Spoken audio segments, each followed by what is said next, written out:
Hello, hello, Libra Collective. Ako po si James from James Tarot PH. Ito po ang inyong weekly reading for December 15 hanggang 21. So mga Libra, let's begin. Inhale and exhale. Spirit Guide, Holy Spirit, ibigay natin kay Libra ang sagot sa kanyang mga tanong at mga mensaheng dapat niyang malaman today. You have at the core energy, you have the Nine of Pentacles. Beautiful. In the area of what you need to focus, you have the Four of Cups. In the area of what you need, you have the Hanged Man. Yes. In the area of what's affecting your current energy, you have the Three of Wands. Beautiful. In the area of your near future, meron po kayong the Page of Wands. In the area of your challenge for the week, meron po kayong the Tower card. Interesting. In the area of your fortune, wow, the Knight of Swords. Nakita ko napakabilis ng biyayang darating. Congrats.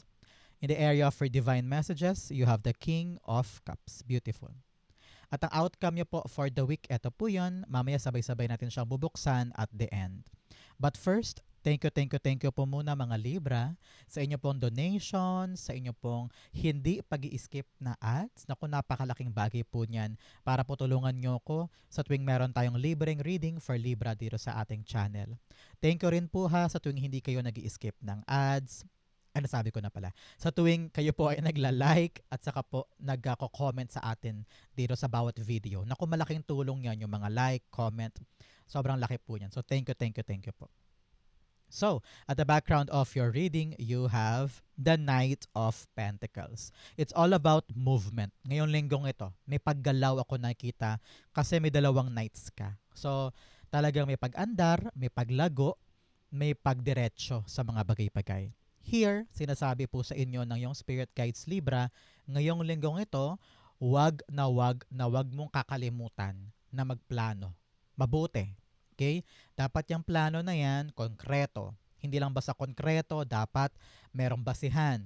Dapat praktikal. Ano yung praktikal? Doable, reachable, attainable, kayang-kaya mong simulan, no?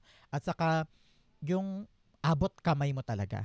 Okay? Yun ang praktikal. And also, dapat daw dito, may lakas ka ng loob para i-execute yung mga plano. Kasi kung puro plano lang, tapos wala ka namang plano na gawin siya at puro katakot ka ba, sayang yung plano, di ba? So, ito yung pagkakataon for you to really stand strong in your plan, make sure na tama siya, and then execute it. Okay? Partneran natin to ng card of the week. You have hope. Hope is the light in the darkness. Never extinguish it. Oh, ngayong linggong daw ito, kailangan daw magkaroon ka ng pag-asa. Especially here sa mga plano mo. Dapat may pag-asa ka na, kaya ko to, magagawa ko to, titibayan ko ang loob ko, sisimulan ko to. Mga ganyan. So, believe in yourself and have hope that everything will be fine for you. Okay? At the center, meron po kayong the Nine of Pentacles. Si Nine of Pentacles, sinasabi sa'yo na yung Spirit Guides Libra na panahon to para payabungin ang iyong ginagawang kaperahan. Some of you may sariling negosyo. Some of you may project, may trabaho, may ipon, no? Meron kang sarili mong pera eh. Panahon na daw para pagtuunan niya ng pansin. Baka kasi meron sa inyo ay nakadepende ang finances sa magulang, sa asawa, sa mga anak, no?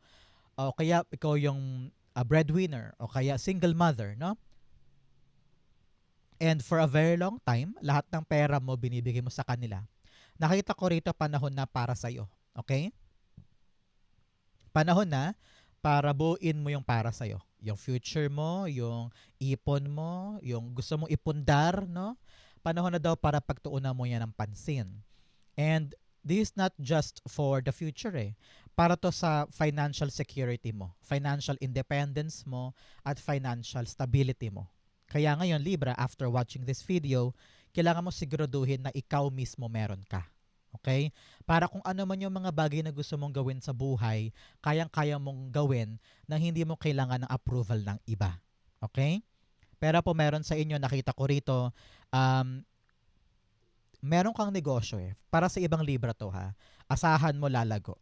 meron akong nakitang expansion. Either you want to go to a different branch, magkaroon ng pagpapalaki, bibili ka ng maraming supplies, or balak mo na magkaroon ng extension. Halimbawa, meron kang physical store, balak mo magkaroon ng online store, pwede rin ganyan. So, meron kang paglago o paglaki na ginagawa at kinakailangan to ng matyagang pagpaplano para masiguro yung kitang ninanais mo. Okay, may mga ganyan. But for others, para sa ibang Libra dyan, nakita ko talaga dito, time na to Libra ha, to make sure na meron kang perang para sa'yo. Okay? I-clarify natin to. So siya nga pala Libra, since ito po ay bagong weekly reading, ano po yung mga nais mo mag-multiply, dumami, or lumago sa buhay mo this week, ilapag mo na yan sa baba, it will come true. Okay? Ayun lumipad, you have the Ace of Pentacles. Yes, a new opportunity is coming para lumago itong kaperahan mo na ito na pansarili. Nakita ko rito na kapag dumating do yung pagkakataon, i-grab mo daw because ito na yung chance mo for something better. Siguro matagal mo tong hinintay, matagal mo tong hinangad at ngayon lang siya darating. So, ang payo sa'yo na yung spirit guides, lakas ng loob, kayang-kaya mo to, stand on your own 2 feet, and yakapin mo tong bagong blessing kasi talaga namang kaching-kaching ang bunga nito para sa'yo. Financial independence is your destiny. Congrats po. In the area of what you need to focus, you have the Four of Cups. Si Four of Cups, sinasabi na yung Spirit Guides Libra na para bagang ikaw, at this point, meron kang mga disappointments, no? Meron kang mga, ay nako, bakit ganyan? Ilang beses ka na nag-try pero paulit-ulit-ulit ka pa rin nag-fail. Paulit-ulit pa rin walang nangyayari. Pero ngayon sabi na yung Spirit Guides, mag-focus ka lang ha. Focus ka lang sa paparating kasi may darating definitely for you. Kaya, don't lose hope and continue carving the path patungo sa gusto mo. Kasi syempre, hindi naman tayo pwedeng nakaupo lang dyan at maghihintay, di ba? Kailangan pa rin tayong umasa at kumilos with the concrete plans para dumating yung mga dapat dumating. Pero, sa kabila noon, dapat daw hindi ka guard off, yung parang nakasarado kang ganun, ayaw mo mag-try ng bago.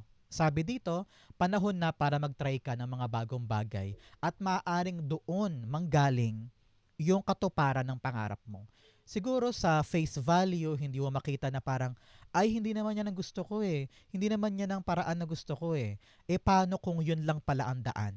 Yun lang pala yung susi para makapunta ka sa gusto mo. So, kailangan talaga dito open tayo, receptive tayo, hindi tayo masyadong choosy. Nako, real talkan lang tayo Libra ha. So, kung may dumating, kunin mo yung pagkakataon na maaring ito pala yung chance mo. So, don't close your life for something better, for something new. May darating, yun ang kailangan mong paghandaan because that will lead you to your kaching-kaching. Okay? Importante yan pag nilay-nilayan mo. Four of Cups, pa-clarify naman po, Holy Spirit, Spirit Guides. So Libra, how are you today? Kamusta ka? Taga saan po kayo? Saan po kayo nanonood ng ating special reading? Ilapag mo na yan sa baba. Okay? The Four of Cups. The Eight of Cups. Yes, talagang aalis ka na. You are now, parang ang narinig ko dito, alam mo ganito. Parang pinagtsatsagaan mo yung isang bagay, umaasa ka ng umaasa dito, pero sa loob-loob mo, disappointed ka na. Sabi mo, ano ba yan? Hindi na ako masaya, hindi na to fulfilling, hindi na to para sa akin. I want more, I want to have my own, or I want bigger, I want better. Kaya ngayon, ready ka na umalis dyan, and parang nabuo na sa puso mo na, okay, move on na tayo. Kailangan mong tanggapin yan, Libra. Kailangan mong tanggapin na something is not working and something is not yours anymore para pumasok na yung bago. Kasi tinan mo yung kamay ko. Pag binitawan mo yung mga bagay na pilit mong hinahawak, bukas na yung kamay mo for something new. So lalapagan to ni God ng mga bagong bagay. Okay? Parang ganun yan. So open your arms so that the new things na talagang destined for you will come. Okay? In the area of what you need, meron po kayong the Hanged Man. Si Hanged Man sinasabi dito, kailangan mo daw maliwanagan sa mga bagay-bagay. Meron ka daw sitwasyon or meron kang problema, tapos ito lang yung reaction mo, ito lang yung solution mo, pero alam mo na hindi gumagana. So, anong dapat gawin? tignan mo sa ibang lente, tignan mo sa ibang perspektibo yung issue para mahanap mo yung tamang sagot. Para kang maling susi na pumapasok sa maling doorknob. Para kang ganyan. So ngayon maupo ka muna. Tulad ni Knight of Pentacles, maupo muna tayo, pag-isipan muna natin kung ano yung tamang hakbang, kung ano yung tamang solusyon. At kapag naisip mo na yan, dire-diretso ka na dyan, wala nang problema. Okay? So ngayon, kung kumakaharap ka, Libra, sa isang mahirap na sitwasyon, baka kailangan mo nang mag-relax ka. No? Magbakasyon ka muna o kaya bitawan mo muna. Especially this week, no? Marami kang mga gatherings, party, reunions happening dahil season of Christmas. So, gamitin mo yung pagkakataon na yan para makapag-isip ka. Okay? Napakaganda nito for you. Ang Hanged Man, clarify natin. You have the Fool card. Yes, talagang you're about to make a move and make a brand new decision. At ito'y nangangailangan ng matyagang plano para sa'yo. Kung ano man tong mga balakin mong bago, sabi ko nga, maupo muna, no? Kailangan gather muna many information as you can para maging mas solid at mas konkreto yung plano. Kasi kung bibira ka lang, kikilos ka lang nang hindi pinag-isipan, nako, sayang ang action mo. Sayang ang effort mo. Pero dito, napakaganda ng combo nito. Sabi dito, surrender the control, make sure na yung pinaplano mo ay may basihan para yung hakbang ay hindi mauwi sa wala. So, if you are trying to make a different move or susugal ka sa buhay mo ngayon o gagawa ka ng isang bagay na never mo pang nagawa, kailangan talaga ito ay may pinangkakapitan ka na matibay na andar or matibay na latag, kumbaga. Okay? Napakagandang paalala nito, isa puso mo, para kung ano man gagawin mo ngayon, ready ka. Okay? In the area of what's affecting your current energy, meron po kayong the Three of Wands. Napakaganda nito. May darating talaga para sa'yo. Kung dito, sabi ng Four of Cups mo, naghihintay ka, di ba? Puro ka disappointments, rejections, and you feel so distraught and parang pakiramdam mo na lugi ka, parang ganyan. At handang-handa ka na umalis sa estado na yan. At heto ka, may darating, ito yung darating na yun with the Ace of Pentacles. A new blessing is coming in your life. This is a new opportunity, maaaring tawagan ka na, i-email ka, i-text ka, papilahin ka doon, o meron kang bagong sideline, maaaring halimbawa, sa bayan, merong nagbubukas sa mga bazaar, gusto mo biglang sumali. So, opportunity yan para sa'yo na nagbukas. At hindi ka tatayo dito at naghihintay lang. So, yakapin mo yung paparating na blessing at talaga namang kaching-kaching ito para sa'yo. So, the wait is finally over. Aandar ka na. This is a time for you to expand, to grow, okay? So, move. Make a move. Some of you are gonna travel pa nga, no? So, ready ka na dapat, yakapin mo to, ihanda mo ang sarili mo kasi may paparating na bagong bagay. Congrats po, manlibre ka naman, kaching-kaching ito for you. So, a great new adventure is coming for my lovely Libras dyan. Ito na yung chance mo for an exciting life moving ahead. Okay? The Three of Wands being clarified by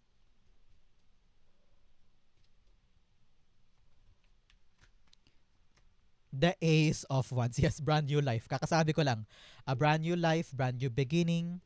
Kung ito man ay trabaho, makakaisip ka ng bagong plano, bagong idea na parang, uy, yes, wow, may naisip akong idea, wow, may naisip akong plano, gawin natin to, no? So, hindi ka na nakahimpil dito. Hindi ka na basta nakatayo lang dyan at naghihintay ng bago. Boom! Dumating yung bagong idea na manganganak ng bagong blessing na magkakaroon ka ng kaching.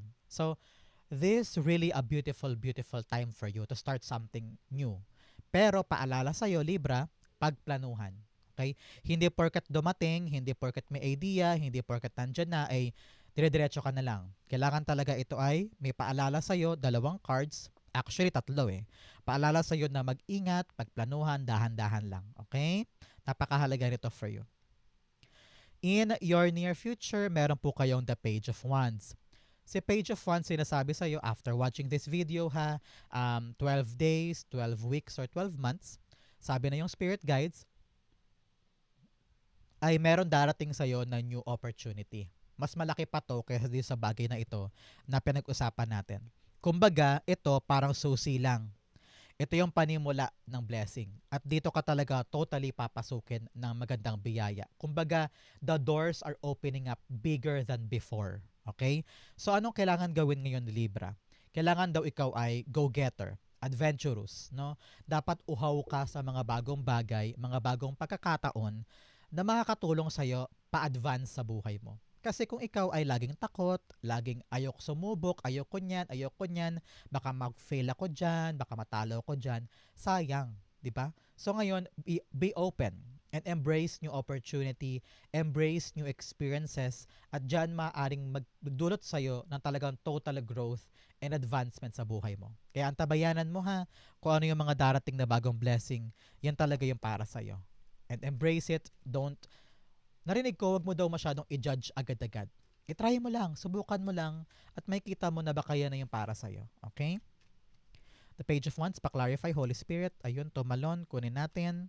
The Ace of Cups. Yes, halo-halong emosyon. Hindi mo alam kung tatanggapin ko ba, susubukan ko ba, itutuloy ko ba, a-attend ba ako dyan, susugod ba ako dun. So, marami kang mga alinlangan at nagpapalala yan ng takot mo, stress mo. So ngayon, sabi na yung spirit guides, listen to your intuition. You will know the right thing to do. Pero ang importante, try mo lang, subukan mo lang, at doon mo daw mararamdaman na kung ano man tong bagong papasok ay para sa'yo talaga. Okay, so pakiramdaman mo, try mo lang, hakbangan mo, do it initially, no? And you will see, matitimbang mo daw kung talagang para sa'yo yan. Pero ako ha, while talking to you, ramdam ko talaga na this is for you. Kaya itapon mo yung takot mo, itapon mo yung pag-aalinlangan mo, because this is really something na talagang adventurous and exciting for you.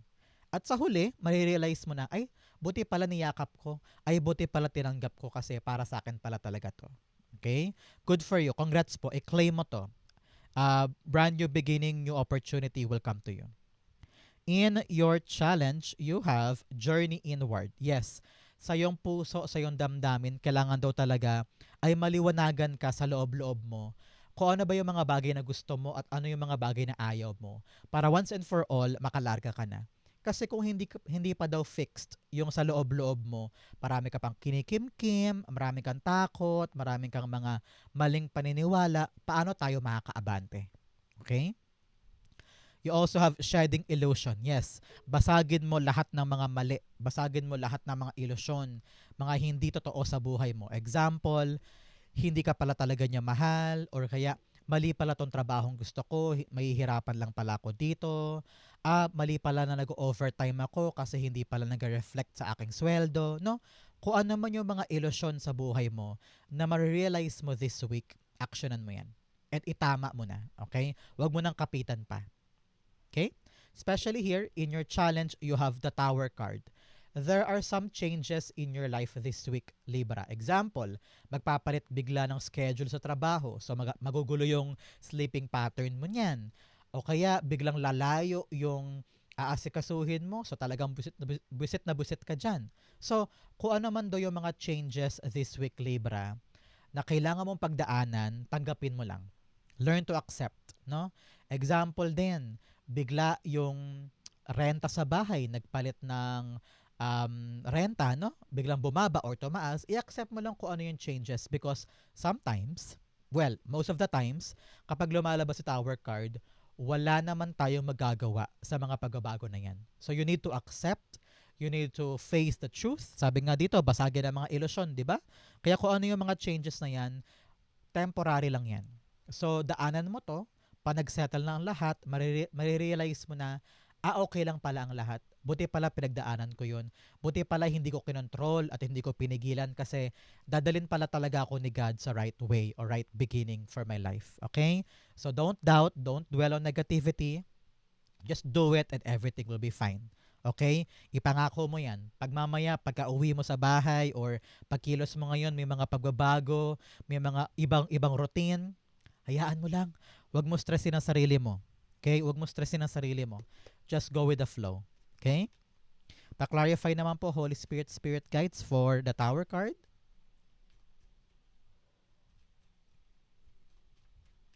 You have the Emperor card, and the Ten of Pentacles. Yes, sabi dito, pag may mga nagbabago, hayaan mo lang maging matapang ka na harapin to para hindi maapektuhan yung mga long term mo. Kailangan talaga dito madiskarte ka, wais ka, maparaan ka. No? Halimbawa, sa trabaho, biglang nagbago, pang 7 a.m. ka na lang daw hanggang 2 p.m. Eh, ang trabaho mo dati night shift, di ba? So, bigla-bigla, magbabago yan. So, kailangan mo harapin. Kasi maapektuhan yan pag hindi mo hinarap yung long-term gains mo, yung long-term mong iniisip o pinapangalagaan. Kaya kailangan ikaw, matuto ka this week, Libra, na maging flexible at maging matuto kang gumalaw kung ano yung kinakailangan, especially sa mga pagbabago. Kasi kailangan mong tanggapin na wala na naman tayong magagawa eh. Ganyan talaga eh. So, we have no other choice, kumbaga. So, do it and make sure na ikaw ay palaban this time at maghahanap ka ng mga tamang paraan para maasikaso mo ito na hindi naapektuhan yung mga long-term mong pinapangalagaan. Okay? Good for you and congrats for you. Kayang-kaya mo to. In your fortune, meron po kayong far away places, get ready for new horizon. Sabi ko nga sa inyo, may mga pagbabago, may mga pupuntahan ka, may mga gagawin ka. Kaya ito ay garantiyang sign for you. New horizon, new places, new experiences. So good luck po and congrats, i-claim mo to. You also have traveling lightly, simplify your life. Pagaanin mo daw ang buhay mo. Mayroon ka daw ginagawa ngayon na parang mahirap. So, pagplanuhang mabuti para magaan ang journey. Okay? In your fortune, you have Knight of Swords. Sabi dito, laban, sugod, kunin natin yun. Wala tayong pipiliin, wala tayong sisinuhin, wala tayong sasayangin na oras. No? So, yun daw ang dapat na attitude mo this week, Libra. Wala kang sinasayang na oras, wala kang pinagpapaliban, pero at the same time, pagplanuhan. Okay? Hindi pwedeng bara-bara lang, sugod lang ng sugod, puro adrenaline rush lang. No. Kailangan talaga ito ay equipped and meron kang backer na tamang plano para itong momentum mo na mabilis, dire-diretso ay hindi matalapid at hindi magkaroon ng balakid. Okay? Nakita ko po dito, napakaswerte mo, Libra. Meron kang inaasikaso na bibilis na yung proseso. Meron kang hinihintay na darating na. Kaya ngayon, be ready, be energetic kasi talaga namang dire-diretso na ito. At wala na tong patid. So ngayon, gather your energy, paghandaan, at talaga namang you're on to a fast adventure. Some of you narinig ko, bigla-bigla, approve na yung papers, approve na yung dokumento, kaya kailangan mo na talagang kumilos, parang ganyan. So the momentum is gaining nicely for you. Kaya laban, sugod, kayang-kaya mo yan. Congrats po. Yan, tumilapon. The Three of Wands. Wow. Meron kang 3 here, telling you, Libra, meron ka daw na mayapang kamag-anak na pinoprotektahan ka ngayon, ginagabayan ka, at kahit nasa kabilang buhay na sila ay pinoprotect ka pa rin at tinutupad yung dreams mo. So mamaya magtirik ka ng kandila, okay? O kaya magdasal ka to give thanks sa iyong ancestors for their protection and guidance. So you're blessed, okay? In your fortune, yes, something is arriving. May darating na bagong biyaya na hinihintay mo at eto na yung go signal mo para sumugod. So congrats. Congrats po para sa inyo. I-claim mo to. Darating na yung matagal kong hinihintay at susugod ako sa blessing ko this week. I claim it. I-like mo to. This will be yours. Okay? In your divine messages, it's time to release negativity. Yes, pakawalan mo na. Kung ano naman tong negativity nararamdaman mo, time na for you to move on and chase new things. Okay? You also have a new romantic cycle begins. Meron po sa inyo, mga librong single na naghahanap ng bagong romance, no? Congrats kasi ito po ay sign na meron daw pong darating para sa inyo. Congrats po. In your divine messages, you have the King of Cups. Sabi dito na yung spirit guides na kalamayin mo, Libra, ang iyong emosyon this time. Kailangan balanse ka, okay? Libra ka pa man din, so talagang kailangan fair-minded ka, diplomatic, balanse, no? Everything is in harmony, no? So kailangan talaga bago ka kumilos, bago ka humakbang, dapat ito yung pinag-iisipan muna, pinaghahandaan, nang hindi nakabase sa iyong emosyon. Kasi kung emosyon na magdidictate sa'yo, ay nako, baka maging komplikado yung mga bagay-bagay. So ngayon, use your head. Use your mind in every decision. Huwag ka magde-decide kapag malungkot ka, kapag sobrang saya, pag sobrang galit, no? Kalamayan ng sarili, be calm, be emotionally matured para lahat ng hakbang mo tama. Okay? Clarify natin to. The King of Cups being clarified by... Oops, oops, oops, oops, oops.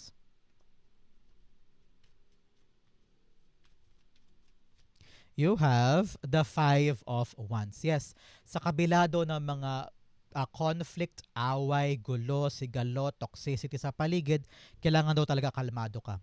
Alam mo, narinig ko, wag kang papatol. Wag kang gagatong din. Make sure na nakataas ang noo mo, takpan mo ang tenga mo, isipin mo na lang kung ano yung mga mahalagang bagay na maaaring maapektuhan kapag pumasok ka pa sa mga gulong yan. Yung mga chismisan, naku, iwasan mo yan. Make sure na ikaw mismo yung lumalayo sa away, sa conflict. Okay? Kasi hindi yan worth it. Okay? So ngayon, kalmado ka lang, eyes on the prize, eyes on the target, you'll do good. Okay? Ang yung outcome, ito yan, but first bigyan muna kita ng fortune cards. You have scissors, disappointment in some affair. Yes, ito yon. Talaga namang disappointed ka, at dismayado ka sa maraming bagay. You also have kangaroo, unsettled times, need to plan ahead. Yes, ilang cards ang nagsabi sa'yo na kailangan talaga magplano ka moving forward. Hindi pwedeng bara-bara lang or kampante ka masyado. Kailangan talaga ikaw ay assured at saka sigurista. Okay? You have teardrops, great personal sorrow. Meron ka bang mga pinabayaan? Meron ka bang mga regrets and disappointments? Okay lang yan. Malalagpasan mo din yan. Dadaan lang to. And you need to make sure na ikaw ay welcoming of the changes. Daanan mo yung pagbabago, it will come and things will go brightly again. Okay? You also have skull, hidden secrets can harm you. Oh, sabi na yung spirit guides, paalala niya, meron ka daw mga sekreto, wag na wag mong ikukwento sa iba. Kahit pa kaibigan mo yan, kahit pa gel kayo or jive kayo dyan, nako, wag ka mag-share. Baka gamitin pa yan against you. Okay? Ang outcome ni Libra for December 15 to 21, the Magician card. Beautiful. Magician card, time na to take action. You have a plan, kailangan buo, konkreto, and then hakbangan mo. Kasi kayang-kaya mo na daw. You have the enough tools to change your life, and very, very ready ka na. And marami ka na daw pinagdaanan, kaya kayang-kaya mo na to. Time na to take a bold action, bold move in the manifestation of your dreams. Meron kang minanifest itong nakaraan. Ito ay sign for you, mangyayari na yan. So congrats, palakpakan tayo. Kaya kung ano naman tong financial freedom, financial independence, financial stability na hinahangad mo, it will happen for you. Kaya ngayon, huwag kang matakot gumalaw, huwag kang matakot kumilos kasi kayang-kaya mo siya. Okay? Believe in yourself. Naku, walang imposible sa'yo. Lahat kaya mo. Okay? The Magician card, clarify natin. Yun, tumapon, you have the Seven of Wands. Yes, card of conviction. Pag alam mong iyo, panindigan mo. Pag alam mong kaya mo at gusto mo, defend it. Stand tall on it, no? Siyempre, maraming tao sa paligid mo ang questionin ka, iirapan ka, tataasan ka ng kilay, pahihirapan ka, no? Kasi nga, gusto mo to pero sila ayaw nila, wala silang believe sa'yo. Pero ikaw, keber. You need to put barricade or boundaries against them para hindi ka na nila maapektuhan. No? Hindi mo kailangan makinig sa negativity and hindi mo kailangan mag-explain lalo't higit sa mga taong hindi naman importante. Pag alam mong gusto mo, panindigan mo, do it, achieve it, at talagang mapapatunayan mo sa kanila na tama ka. Okay? So ngayon, panahon na para maging independent ka, rise above, show them all na kaya mo mag-isa, and you will reach the manifestation na gusto mo sa buhay mo. Wow! Napakaganda nito. Thank you, Holy Spirit, Spirit Guides, for their December 15 to 21 reading. Sana po yung nakaresonate ka. Comment down below, Libra. Babasahin ko po yan. Thank you again for watching hanggang dulo. I love you, Libra. This has been James for James Tara PH. God bless everybody.